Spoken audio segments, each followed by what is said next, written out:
Welcome to episode 6 of the Ag and Culture podcast. How you doing today, Mike? I am doing well. How about yourself? I'm doing excellent.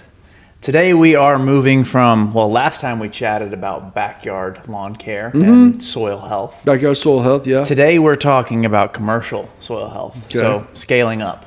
Yeah, so distinguishing things would be, we say backyard. We don't mean literally your backyard. It's like you're a homeowner. You're in a neighborhood, or you're not a commercial farmer or a commercial producer. So yeah. Gotcha. So what changes in the general approach when you move from backyard to commercial? Well, fundamentally and chemically speaking, and nothing. Mechanically speaking, you're just dealing with volume, but the principles are the same. So when you have large amounts of land to do said thing after, your process and procedures change, your machinery changes tremendously, and that's really the difference in impact on soil health, but principles are still the same. So is there any difference, or are there potential things that could arise differently when you're managing at scale versus? Well, for sure, number one is what you're growing or what you're trying to achieve or produce, right? So if we're talking about how do we compare this? Do we compare a front lawn of zoysia to a turf farm of zoysia? I'm a sod farmer. Like that, those are more similar. Or are we talking about what most people think of, the row crop farmer, the vineyard, the cattle farmer, all that versus a garden? So the variety changes tremendously based on the need and the fit and the outcome, but from a fundamental standpoint, it is the same. So there's no difference in a backyard soil conditioner versus a commercial soil conditioner? No, there's not, because you're feeding soil. Now, you can dial it in a little bit differently for different regions of the U.S., different tilth, different mechanisms, but generally speaking, let's compare a farm field that's been a farm field for grazing for decades versus your front lawn in a brand new subdivision. Very, very, very different approaches, but the soil health remains the same. They're at extremely different stages of their lifestyle. So you want to complain about the environmentalism of a farm? Well, get out of your glass house, because your front lawn is the worst thing the environment has seen in a long time. Think about what it's been through. You had a contractor come through and clear a subdivision of forest, and they basically took off all the topsoil and all the organic matter in order to compact the ground with heavy machinery, because they have to in order to build a house. So they don't just compact your house footprint, they do the whole thing, because they got bulldozers and compactors and all that. They get it all done and all graded, and you're left with, you could build on your front lawn because it's just compacted and it's a small footprint. So you've got nothing but a ball of red compacted clay, and you're going to throw a monoculture on top of it and call yourself green. You're wrong. Whereas the guy in the farm field that's been doing that forever, he may be running cows and sheep on it or whatever, but they're defecating on it, pounding it into the ground, feeding it organic matter. They don't have one stand of a particular type of grass, and they have tons of it. So let's not talk about methane farts from cows when we have a shithole of an environmental issue in your front yard. Wow. I've never heard it put quite like that before. So when from someone who's never really been around farming to that extent, when a farm is being formed, are they not going through the same process of clearing and setting things up? Well, typically, no. Like farmland in America is seldom, if ever, taken from forest land. It is usually old pasture that is rehabbed into good pasture. Or our farming land is so established. It's not economically feasible for a farmer to go in and clear woods and make pasture out of it unless he has a super long-term plan. When that stuff happens, you typically get kind of a rich developer that wants to hobby farm, and that's what they're doing it. But that typically is not the life cycle of a new farm. So, in fact, the opposite. you had dad who had 100 acres and he passes on, and then the 3 kids, they can't wait to sell that to the biggest developer to get top dollar out of, right? That's the way trends are going in America. Our farmland is falling down to neighborhoods, and then the people in the neighborhoods turn from their glass houses and point at the farms for being bad stewards of the land. So only because there are more of them with bigger mouths on social media are things that way. Wow. You ask me what I think, I'll tell you what I think. Man, this is stuff I have no prior knowledge of this. This is very, I feel like there's a lot more to dive into here. Is there, when a farm is being formed, when a farm, because last time on episode 5, we kind of talked about a monoculture in a lawn. Mm-hmm. If farms aren't going through and leveling and starting from scratch, wouldn't that mean that the soil bacteria is more diverse? I promise you if we're comparing it to the neighborhood, for sure, no doubt. Now, if you're rehabbing old farmland that just was set as idle field for a long time, it's probably extremely diverse because it hasn't been tilled, tractors haven't been running on it, it's not undergone compaction.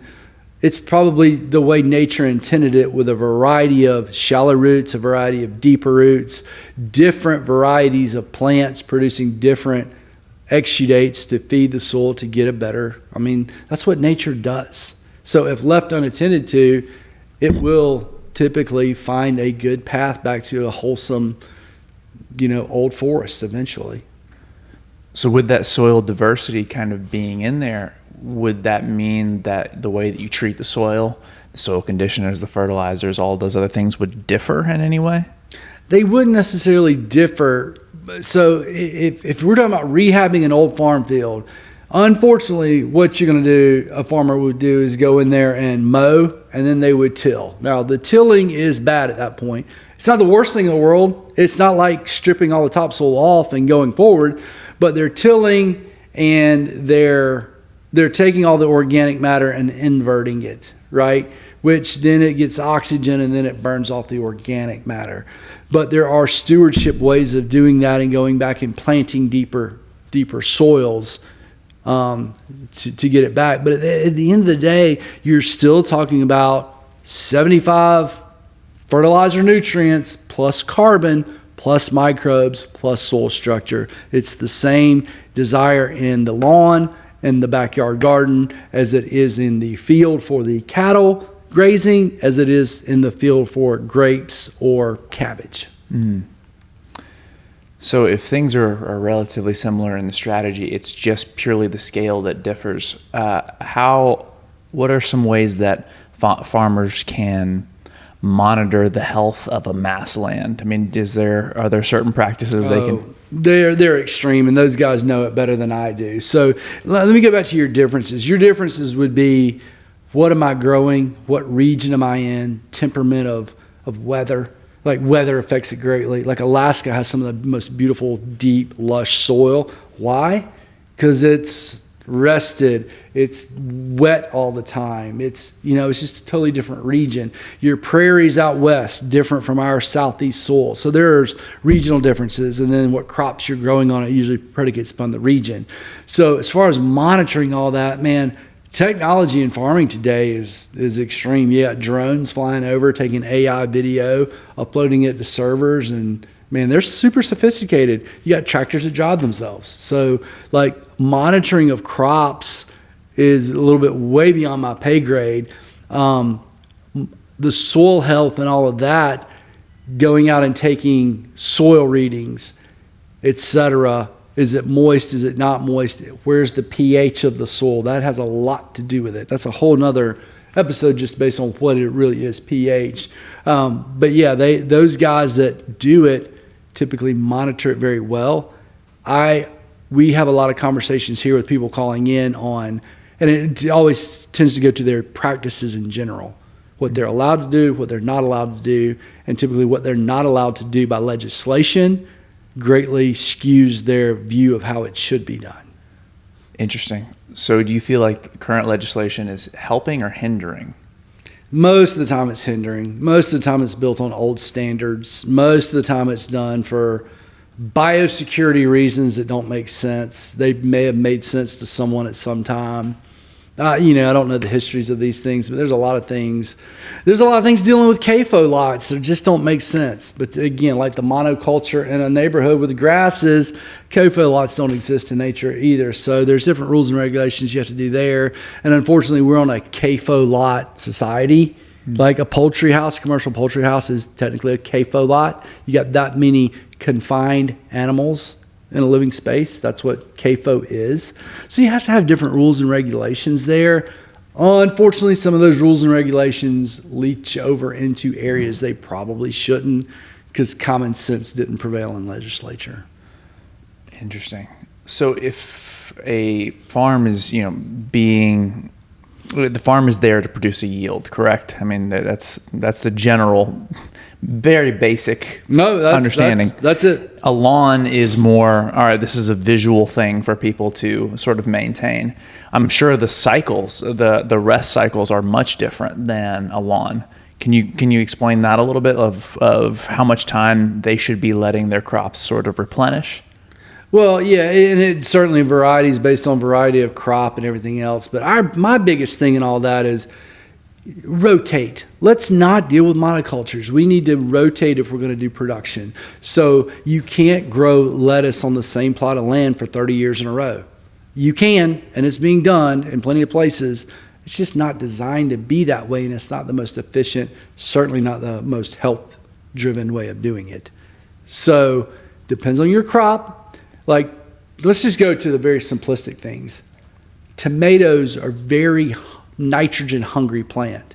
If you put tomatoes in a raised bed and then go back and plant on tomatoes there next year and then the next year, not only are they going to require more nitrogen, but they're going to suck out different micronutrients out of the soil that they like.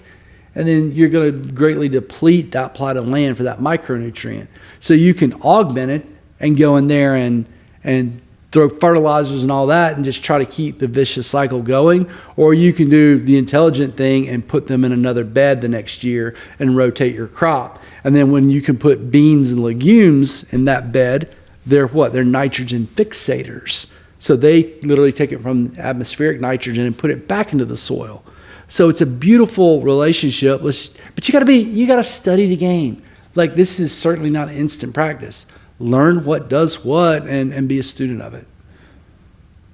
Seems like fair advice. We've with PBS, we've kind of poultry biosecurity. We've interviewed people who have gone and started a farm. Mm-hmm. These people may have been what I would refer to as like the casuals, like grown. They would have had gardens, they would have grown crop, and then maybe they decided, you know what, I'm at a point in my life where I want to make this my career. Yeah. What is a mental hurdle that may exist in scaling up from, I've done this on a small scale, now I have to do this on a large scale, a mindset shift they need to have? The biggest mindset shift there is like, this is now your livelihood. Previously, if the okra crop in your little garden failed, like, oh man, that stinks. I didn't get okra this year. I just go buy it from the store if I really want okra. It doesn't happen in that world. Like, you're up at 9 o'clock at night if a water line breaks or something. Like, there's no turn it off and call the plumber in the morning. Your livelihood and your farm is dependent on you being there. And there's no going back. Now, there's plenty of beautiful things about farming industry, but there's plenty of headaches that these farmers can attest to you that, man, it's no longer a choice. It's a lifestyle, and I have to put in the work. I'm sure you've worked with many large-scale farms with, on calls, talking about different products. What's something that, a lesson that you've learned along the way about soil health and about treating the soil? It's funny, is the most people we talk to, they have a nuanced view of what it is, and that's based on fertilizers. And people that do cross-crop rotations and things like that, and don't believe in monoculture farming, we're on the fringe. Like, we're either old school, or it's not even old school to them, they just don't know it. They've never been taught that way. So it's overcoming that industrialized mentality is what I constantly deal with on a daily basis. Now, I learn a ton from listening to them talk about their various operations that don't impact me. Like we deal with soil health and microbes. Like that's what we're there to do, is to say, listen, let's get the rotation right.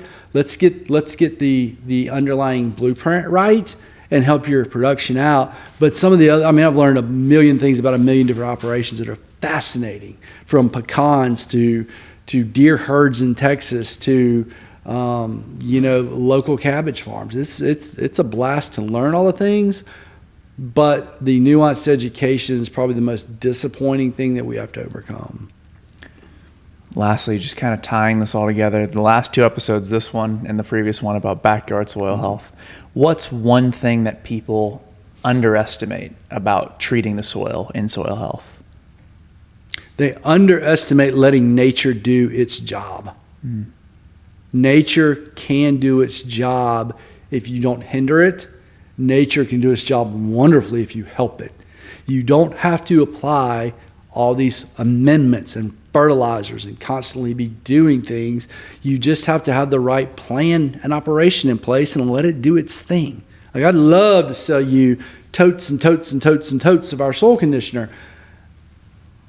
Yeah, it's extremely beneficial. I'd argue all day long that it's more beneficial than fertilizer. At the end of the day, it's a supplement, and it's not going to, a supplement for your body does not overcome a bad exercise and diet plan, right? Mm-hmm. So I'm here to preach that let's get the right exercise and diet first. Then if you want to take supplements, they'll help. They will help. But let's keep the main thing the main thing. Keep the main thing the main thing. That's a heck of a way to end it. Awesome. Well, thank you for your time today. That Appreciate it. is episode 6.